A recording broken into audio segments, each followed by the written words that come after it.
ভোটের যে উৎসব এবং প্রাণবন্ততা দেখার কথা, আমরা সেই উৎসব এবং প্রাণবন্ততা দেখছি না। একটা আতঙ্ক দেখছি ভোটারদের মধ্যে, মানুষের মধ্যে ভোটের উৎসব ব্যাপক হারে আমরা দেখতে পাচ্ছি না এবং সরকার এই বিষয়ে সচেষ্ট না।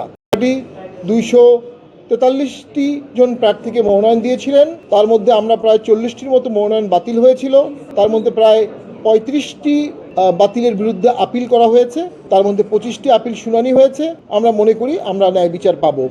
পাশাপাশি দেশে ভোটের যে উৎসব এবং প্রাণবন্ততা দেখার কথা, আমরা সেই উৎসব এবং প্রাণবন্ততা দেখছি না। একটা আতঙ্ক দেখছি ভোটারদের মধ্যে, একটা আধিপত্য দেখছি কিছু প্রার্থীর মধ্যে, একটা নিরুৎসাহ দেখছি রাজনৈতিক দলগুলোর মধ্যে।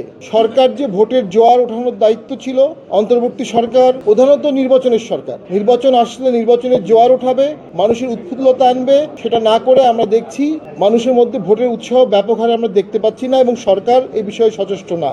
এবং যে গণভোট, যেটা নিয়ে অনেকের উৎসাহ আছে, কিছুটা একপাক্ষিকভাবে সে গণভোটের প্রস্তাবনা করা হয়েছিল, সেই গণভোট নিয়েও সকল প্রার্থী বা সকল দলের মধ্যে উৎসাহ দেখা যাচ্ছে না।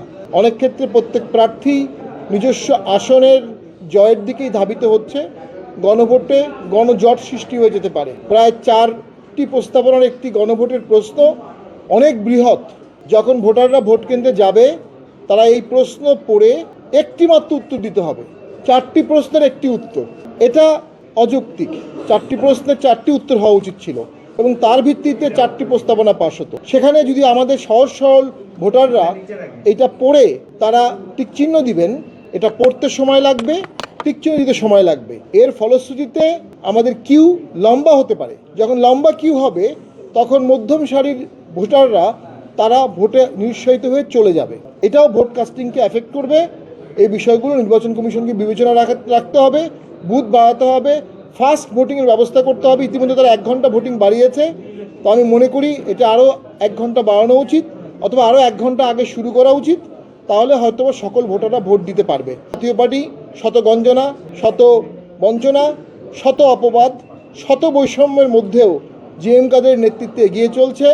জাতীয় পার্টির চেয়ারম্যান জিএম কাদের, গঠনতন্ত্র অনুযায়ী চেয়ারম্যান ছাড়া অন্য কেউ মনোনয়ন দিতে পারে না।